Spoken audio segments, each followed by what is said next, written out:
October 2వ తేదీన గాంధీ జయంతి సందర్భంగా రోటరీ క్లబ్ గ్రేటర్ విశాఖ సారథ్యంలో మెగా బ్యాడ్మింటన్ టోర్నమెంట్ నిర్వహిస్తున్నామని క్లబ్ ప్రెసిడెంట్ ఎండి యాసిన్ బాబా తెలిపారు.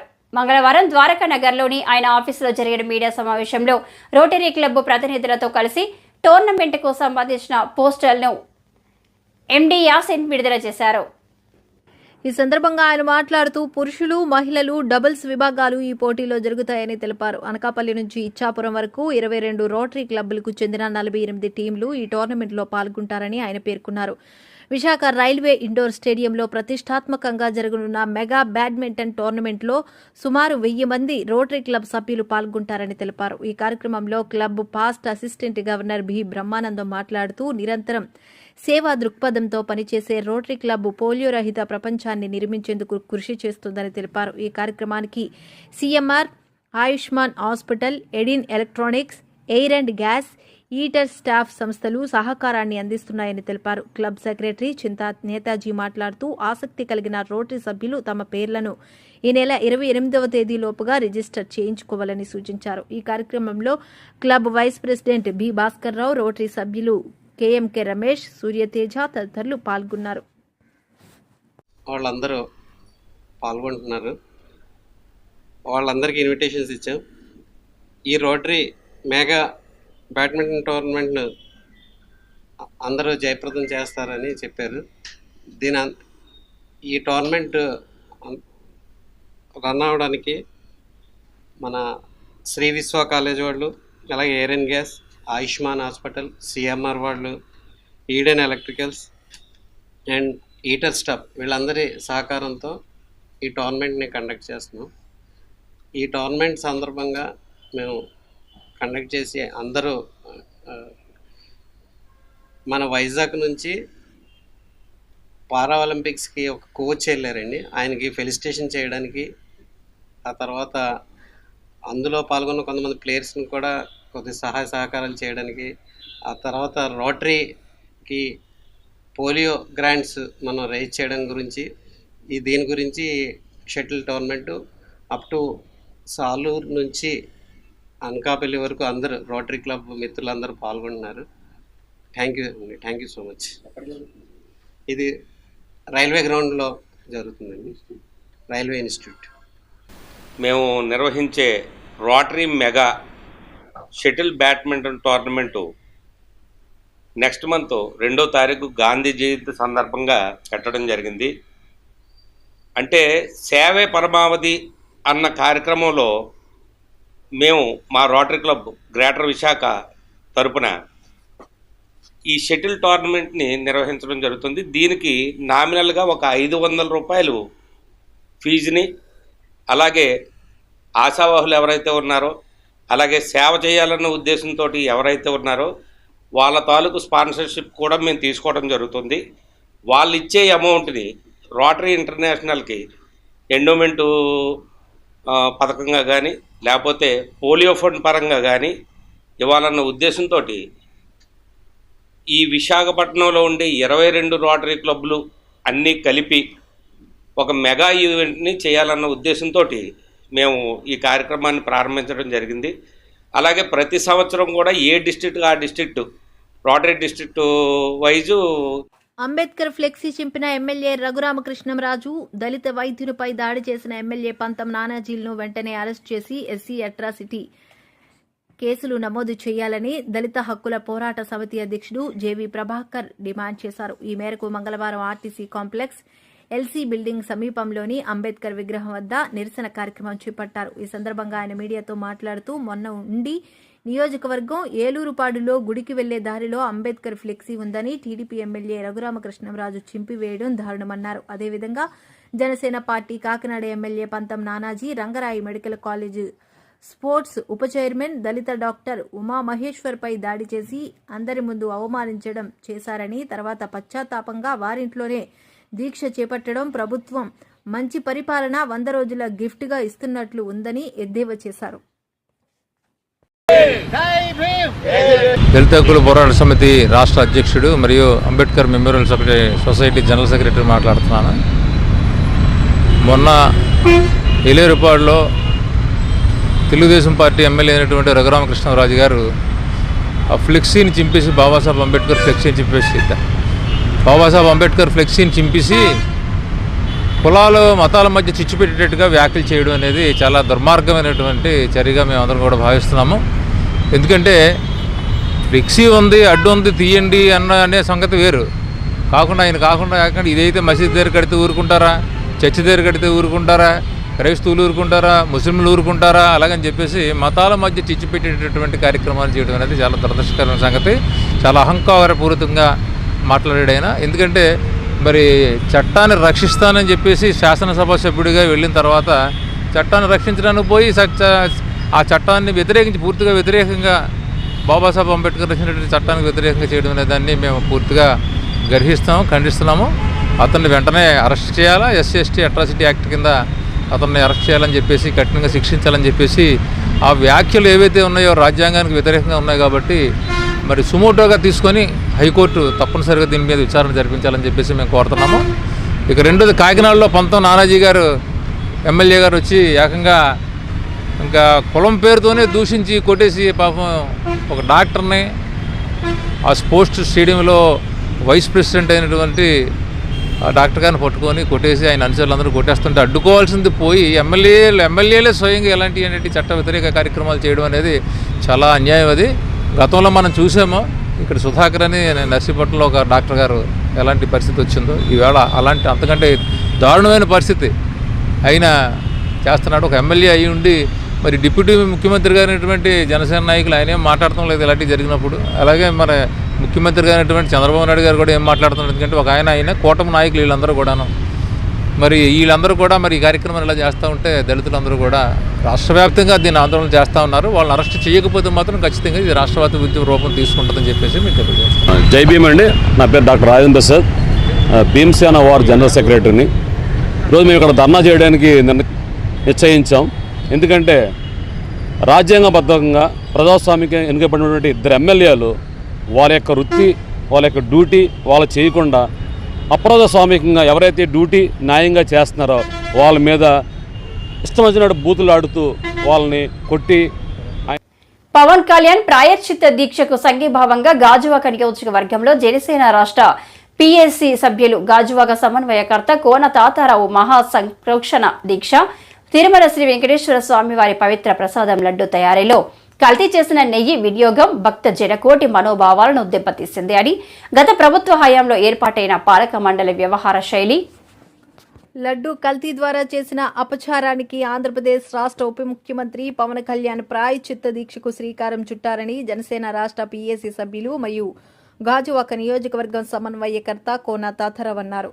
పవన్ కళ్యాణ్ చేస్తున్న ప్రాయశ్చిత్త దీక్షకు సంఘీభావంగా 87వ వార్డు వడ్లపూడి వెంకటేశ్వర స్వామి టెంపుల్ రాజులపాలెంలో పార్టీ నేతలతో సంప్రోక్షణ దీక్ష నిర్వహించారు. ఈ సందర్భంగా కోన తాతారావు మాట్లాడుతూ తిరుమల శ్రీ వెంకటేశ్వర స్వామి వారి పవిత్ర ప్రసాదం లడ్డూ తయారీలో కల్తీ ద్వారా చేసిన అపచారానికి ఆంధ్రప్రదేశ్ రాష్ట్ర ఉప ముఖ్యమంత్రి పవన్ కళ్యాణ్ చేస్తున్న ప్రాయశ్చిత్త దీక్షకు సంఘీభావంగా గాజువాకలో మహా సంప్రోక్షణ దీక్ష చేపడుతున్నామని అన్నారు.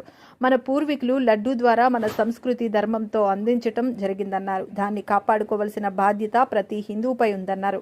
ఈ కార్యక్రమంలో గడసాల అప్పారావు, తిప్పల రమణారెడ్డి, తోట ఇందిరా ప్రియదర్శిని, కళావతి, శాలిని, దాసరి వెంకట జయలక్ష్మి, రామారావు, జ్యోతిరెడ్డి, మురళీదేవి, చైతన్య, కాతాశ్రీను తదితరులు పాల్గొన్నారు.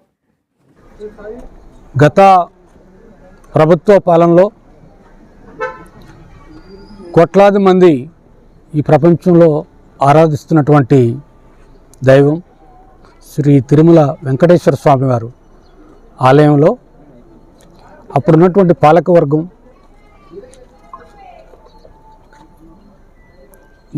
భక్తుల తాలూకు మనోభావాలు దెబ్బతినే విధంగా ప్రసాదం లడ్డూలో కొన్ని అవశేషాలు, జంతువుల తాలూకు అవశేషాలు కలిపి వాటిని భక్తులకు ఇవ్వటం, దానివలన తిరుమల వెంకటేశ్వర స్వామివారి భక్తులు ఎవరైతే ఉంటారో వారందరికి కూడా తీవ్రమైనటువంటి క్షోభ, తీవ్రమైనటువంటి మనోభావాలు దెబ్బతిన్నటువంటి పరిస్థితుల్లో జనసేన పార్టీ అధ్యక్షులు శ్రీ పవన్ కళ్యాణ్ గారు ఈ జరిగినటువంటి అయితే ఒక మలినం దేవుడికి జరిగినటువంటిది ఒక అపచారం. ఈ అపచారం, ఈ మలినం ఇవన్నీ తొలగించే విధంగా 11 రోజుల పాటు సంప్రోక్షణ దీక్ష అనే పేరుతో వారు దీక్షలో ఉన్నారు. ఇవాళకి 3వ రోజు. ఈ రాష్ట్రంలో ఉప ముఖ్యమంత్రిగా ఉన్నటువంటి పవన్ కళ్యాణ్ గారు జరిగినటువంటి తప్పుకి ప్రాయశ్చిత్తం చేసుకోవాలనేటువంటి దీక్ష మరలు చేపట్టడం. మొన్నే దశావతార వెంకటేశ్వర స్వామి ఆలయంలో మంగళగిరిలో స్టార్ట్ చేశారు. 1వ తేదీన అల్పిరి మెట్ల మార్గంగా తిరుమల వెళ్తున్నారు. 2వ తేదీన స్వామివారిని కలిసి ఈ ఏదైతే అవమానం శాస్త్రీయంగా ఇబ్బంది, భక్తుల తాలూకు మనోభావాలు దెబ్బతీసే విధంగా గత పాలకులు చేసినటువంటి పాపాలన్నీ పోవాలని చెప్పేసి కోరుకోవడానికి, దండం పెట్టడానికి వెళ్తున్నారు. ఈ దేశ ప్రజలు కానీ ప్రపంచంలో ఆరాధిస్తున్నటువంటి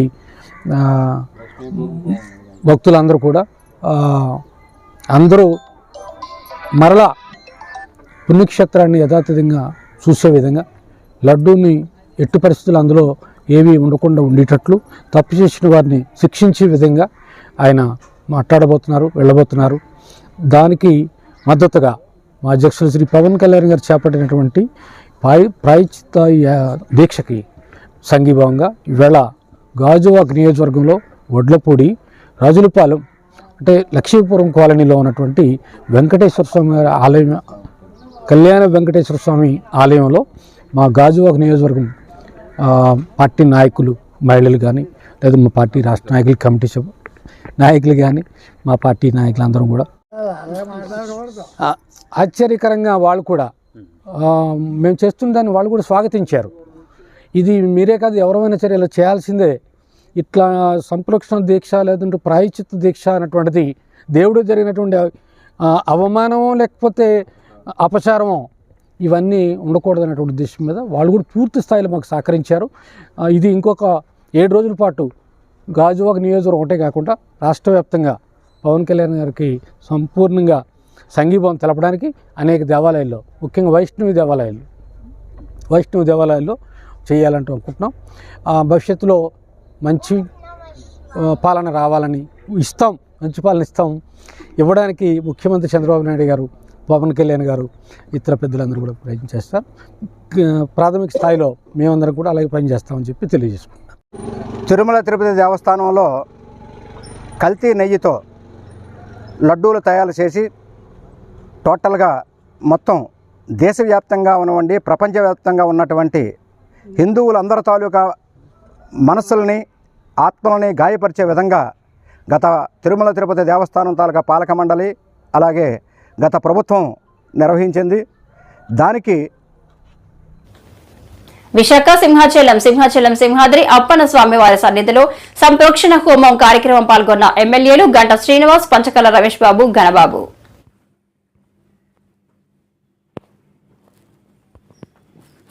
గత ప్రభుత్వంలో ఒక తప్పు జరిగింది. దాన్ని ఎలా, ఏ విధంగా పరిష్కరించాలో ఆలోచించకుండా, సిగ్గు లేకుండా రాజకీయం మాట్లాడుతున్న వైసీపీ ప్రభుత్వానికి ప్రజలు బాగా బుద్ధి చెప్పారు. 151 సీట్లు గెలిచిన ప్రభుత్వం 11 సీట్లకే పరిమితం అయిందంటే ఈ పార్టీకి మీకు అర్థమయ్యే ఉండాలి. ఈ వైసీపీ నుంచి ఎమ్మెల్యేలు అందరూ కూడా జనసేనలోకి, టీడీపీలోకి చేరుకుంటున్నారు. మీరు ఏకాకిగా మిగిలిపోతారు. జగన్మోహన్ రెడ్డి భక్తులు మనోభావాలు దెబ్బతీసేలేగా దయచేసి రాజకీయాలు చెయ్యొద్దు. దేవుడు పెట్టిన ధూపదీప నైవేద్యంలో కూడా మీరు కల్తీ చేశారు. అడ్డంగా జరిగిపోయి ఇప్పుడు తిరిగి ఎదురుదాడు చేస్తున్నారు. దానికి నడిపారు. ఈరోజు నెట్లో చూస్తే కూడా అర్థం అవుద్ది. మన ఈ జంతువుకు సంబంధించిన ఎంత అవుతుంది, అది $1 లేకపోతే $1.5. అసలు పాయింట్ ఇక్కడ రేటు గురించి కాదు, మన సాంప్రదాయాలు ఏంటి, మన నమ్మకాలు ఏంటి, మన సెంటిమెంట్ ఏంటి, దాంట్లో అసలు జంతువులకు సంబంధించిన ఈ నూనెలు అంటే మరి ఎంతో పవిత్రంగా చేసి దాంట్లో అటువంటి కల్పిస్తున్న దాన్ని ఖండించాల్సింది పోయి దాని రేట్ ఎంత, దీని రేట్ ఎంత. ఇప్పుడు ఈరోజు ఒకటే నేను అడుగుతున్నాను, మార్కెట్లో నెయ్యి ఎంత, మీరు విలేకరులు మీకు తెలుసు కదా. నేను నిన్న ఇక్కడికి వచ్చే ముందు సింహాచలం టెంపుల్ చెక్ చేసే ముందు అడిగాను, అమ్ములు వాళ్ళని మాట్లాడాను. జగన్మోహన్ రెడ్డి దత్తపుత్రిక లాంటిది అమ్ములు అంటే వాళ్ళు అడిగాము $640 సార్ కేజీ అన్నారు. విశాఖ డైరీ అడిగాను $600 సార్ అన్నారు. నేను పక్కన కనకమాలిఫ్లో అడిగాను $600 తీసుకుంటామన్నారు. అటువంటిది $340 ఇక్కడ ఈ టెంపుల్లో నెయ్యి సప్లై చేస్తున్నారంటే మనకి మార్కెట్లో దొరకంది వాడు ఉత్తరప్రదేశ్లో ఉండే ట్రాక్టరు లేకపోతే ఈస్కూడలో ఉండే ఒక వ్యాపారస్తుడు ఎట్లా తక్కువకి ఇవ్వగలుగుతాడు? ఇదేమన్నా ఇస్కాన్ సంస్థ లేకపోతే హరిరామ హరికృష్ణ లాంటి చారిటీ సంస్థ కాదు. మరి ఒక వ్యాపారస్తుడు ట్రేడింగ్ చేసేవాడు అతను లాభం వేసుకొని మార్కెట్లో ఉన్న రేటు కంటే 50%కి ఎలా నెయ్యి ఇస్తున్నట్టు కామన్ సెన్స్ లేకుండా ఇంకా దాన్ని సమర్థించుకుంటారంటే వాళ్ళని ఎవరు కూడా క్షమించకూడదు. అటువంటి తలతెక్క బుర్రలేని వాళ్ళందరూ కూడా ఏజీలకు పెట్టి ఈ ప్రభుత్వం నడిపించారు. సార్ ఇక్కడ ఆల్రెడీ తనిఖీలు ఆ రోజు తనిఖీలకి అనేది అఫిషియల్గా రిపోర్ట్ అది. బట్ ఈలోపు మనం ఆ రోజు నెయ్యి నేను కూడా జస్ట్ టేస్ట్ చేశాను. మనం ఇంట్లో కూడా నెయ్యి తింటుంటాం కదా, చూస్తాం. నెయ్యి తీసుకుంటే రుచి కానీ ఆ వాసన కానీ అవన్నీ మనకు అర్థమవుతూ ఉంటాయి. ఆ టిన్లో నుంచి శాంపిల్ తీసి నెయ్యి ఏదైతే ఫుడ్ డిపార్ట్మెంట్ వాళ్ళు వచ్చారో ఆ శాంపిల్ తీసుకెళ్తే నేను కొంచెం టేస్ట్ చూశాను. అది బ్లాండ్గా ఉంది, రుచి లేదు, వాసన లేదు, ఏదో ఆయిలీగా ఉంది తప్ప అసలు నెయ్యిలాగా లేదు.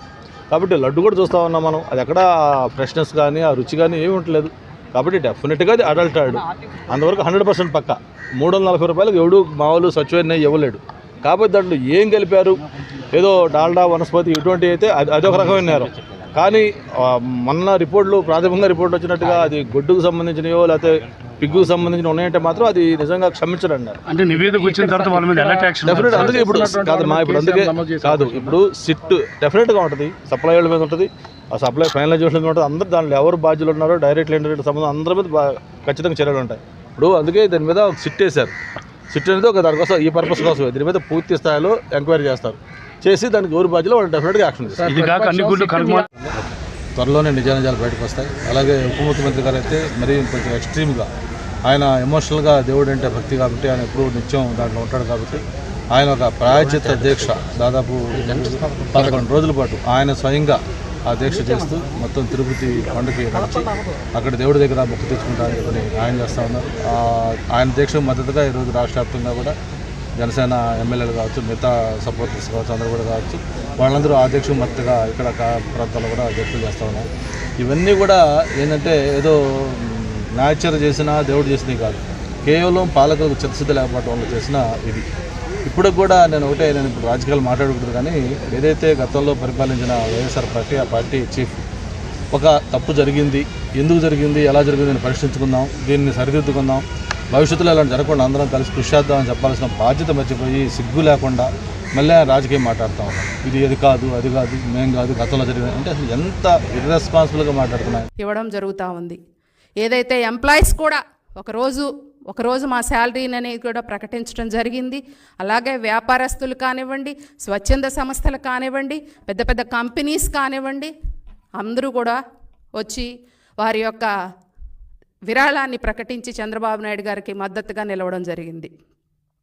ఏదైతే ఇప్పుడు రాష్ట్ర వ్యాప్తంగా 1,10,000 మంది ఉన్నటువంటి అంగన్వాడీ టీచర్స్ కానివ్వండి, హెల్పర్స్ కానివ్వండి, ఇది ఒక పెద్ద సంస్థ. అంగన్వాడీ టీచర్స్ అంటే చంద్రబాబు నాయుడు గారు ఎప్పుడు కూడా తన మానస పుత్రికలుగా చూసుకునేటువంటి పరిస్థితి. ఎప్పుడు అంగన్వాడీలకు రక్షించాలని, వారి మంచి బాగోగులు చూడాలని, వారు మంచి జీవితంలో ఉండాలని చెప్పేసి వారికి ఎప్పుడు నిరంతరం వారి గురించి ఆలోచించే ఏకైక ముఖ్యమంత్రి ఉన్నారు అంటే చంద్రబాబు నాయుడు గారే. గత ప్రభుత్వంలో ఏ రోజు కూడా వారు 1వ తారీఖు శాలరీస్ తీసుకోలేరు. ఈరోజు చంద్రబాబు నాయుడు గారు అధికారంలోకి వచ్చినటువంటి 100 రోజుల కాలంలో ప్రతి నెల 1వ తారీఖు వాళ్ళకి శాలరీస్ పడి చాలా సంతోషంగా వాటి కుటుంబం కానివ్వండి వాళ్ళు కూడా ఉన్నటువంటి పరిస్థితులు. దానిలో భాగంగా వారు ఒక నిర్ణయాన్ని తీసుకోవటం జరిగింది. ఇంతటి విపత్కర పరిస్థితులు జరిగాయి కాబట్టి చంద్రబాబు నాయుడు గారికి మా వంతుగా ఒకరోజు శాలరీని ప్రకటించాలని కానీ, లేకపోతే అందరి మద్దతుతో ఏదైతే అంగన్వాడీకి యూనియన్స్ ఉన్నాయో, సిఐటియు కానివ్వండి, ఏఐటిసి కానివ్వండి, ఫోరం ఫర్ అంగన్వాడీ కానివ్వండి, ఏదైతే తదితర యూనియన్స్ అందరినీ కూడా చర్చించి ఈ విధంగా ఈ యొక్క బృహత్తమైన కార్యక్రమంలో మనం కూడా పాలు పంచుకొని చంద్రబాబు నాయుడు గారికి తోడుగా ఉందామని చెప్పి వీరందరూ కూడా మద్దతు పలకటం జరిగింది. దీనిలో ముఖ్యంగా కొన్ని యూనియన్లు, సిఐటియు లాంటి యూనియన్స్ ఏదైతే వీళ్ళు ఒకటి ప్రకటన చేసుకోవటం జరిగింది. కమిషనర్ గారిని కలిశారు, ఏదైతే జేడీ గారిని కలిశారు. అంగన్వాడీ వర్కర్కి వచ్చేసి 200 రూపాయలు, హెల్పర్కి వచ్చేసి 100 రూపాయలు. ఒకరోజు దాన్ని మనము చంద్రబాబు నాయుడు గారికి విరాళంగా ఇద్దాము, ఎవ్వరికీ భారంగా కాకుండా ఉంటుందని నిర్ణయించినప్పుడు మిగతా యూనియన్స్ అందరూ కూడా ఓకే అన్నప్పటికీ కూడా సిఐటియు యూనియన్ కావాలని చెప్పి మేమంతా బేర్ చేయలేము, 100 రూపాయలు మాత్రమే సెంటర్కి ఇవ్వగలము, అంగన్వాడీలంటే చాలా చిన్న స్థాయి ఉద్యోగస్తులు అని చెప్పి వీరు చెప్పడం అనేది చాలా దుర్మార్గకరమైన విషయం. ఎందుకంటే పాపం అంగన్వాడీ వాళ్ళు చాలా చిన్న ఎంప్లాయీస్, వాళ్ళ దగ్గర డబ్బులు ఉండవు అన్నప్పుడు మేము ఒక్కటే అడుగుతా ఉన్నాం సిఐటి లీడర్స్ని, అమ్మ మరి మీరు వసూలు చేసినప్పుడు మీరు ఎన్నో రకాలుగా బిల్డింగ్ ఫండ్స్ అని వసూలు చేస్తారు, లేక మెంబర్షిప్ అని వసూలు చేస్తూ ఉంటారు,